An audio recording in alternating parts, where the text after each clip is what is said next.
ত্যাগী নেতাদের ছাত্রদলের নতুন কমিটিতে মূল্যায়ন করা হয়নি অভিযোগ করে নয়াপল্টনে বিএনপি ও ছাত্রদলের কার্যালয়ে ভাঙচুর ও অগ্নিসংযোগ করেছে ক্ষুব্ধ কর্মীরা।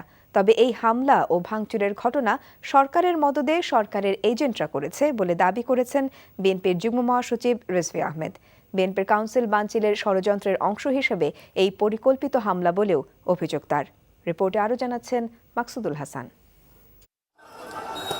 পদবঞ্চিত এবং কাঙ্ক্ষিত পদ না পাওয়ার অভিযোগ করে সোমবার বিকাল 4:45টার দিকে নয়াপল্টনে বিএনপির কেন্দ্রীয় কার্যালয়ে হামলা চালায় ক্ষুব্ধরা। তাদের ক্ষোভের আগুনে পুড়ে ছাই হয় 4টি মোটরসাইকেল ও কয়েকটি দোকান। প্রায় 20 মিনিট কার্যালয়ের সামনে চলে তাণ্ডব। কেন্দ্রীয় এবং মহানগর ও ঘোষিত বিশ্ববিদ্যালয় কমিটিগুলোতে ত্যাগী নেতাদের মূল্যায়ন করা হয়নি বলে অভিযোগ তাদের। প্রেসিডেন্ট সেক্রেটারি ছিল, তাদেরকে আমরা আজাদ কমিটি দেওয়া হয়েছে জাহাঙ্গীরনগরের, যেখানে শিবির ছাত্রলীগ জড়িত, যেখানে আমাদের কোনো যারা ত্যাগী আমরা কেউ ছিলামই না। অবৈধ কমিটি মারাও যায় না।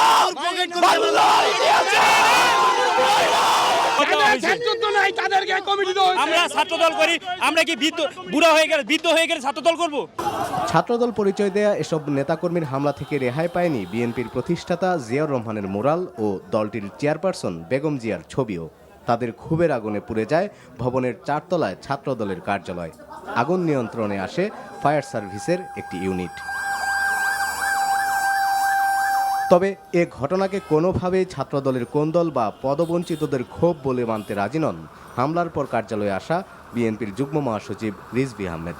অফিসটা কর্মক্ষম না থাকে এটা আতঙ্ক তৈরি করা এবং এটাকে নেতাকর্মী শূন্য করার জন্য এটা প্রক্রিয়া। সামনে কাউন্সিল, তারা দেখছে প্রতিদিন আমাদের অগ্রগতি, কাউন্সিলের প্রস্তুতি চলছে।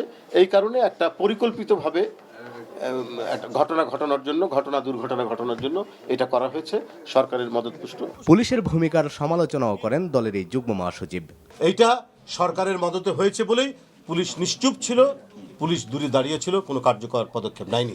বিএনপির এ অভিযোগ সত্য নয় বলে জানান এই পুলিশ কর্মকর্তা। এটা সঠিক নয়, পুলিশ সদস্য এখানে থাকে না। আমরা খবর পাওয়ার পরে আসছি এবং এরপরে আমরা ব্যবস্থা নিয়েছি। সেটা হয়তো আমাদের মোবাইল পেট্রোল 2-3 জন থাকলে তো আর 2-3 জন দিয়ে ব্যবস্থা নেওয়া যায় না, এত মানুষ আপনারাও দেখেছেন। এ ঘটনায় কাউকে আটক করতে পারেনি পুলিশ। তবে সিসি ক্যামেরার ফুটেজ দেখে জড়িতদের বিরুদ্ধে ব্যবস্থা নেওয়া হবে বলে জানিয়েছেন তারা। ঘটনার পরে কেন্দ্রীয় কার্যালয়ের সামনে অবস্থান নেন ছাত্রদলের নবগঠিত কমিটির নেতারা। Maksudul Hasan, NTV news, Dhaka.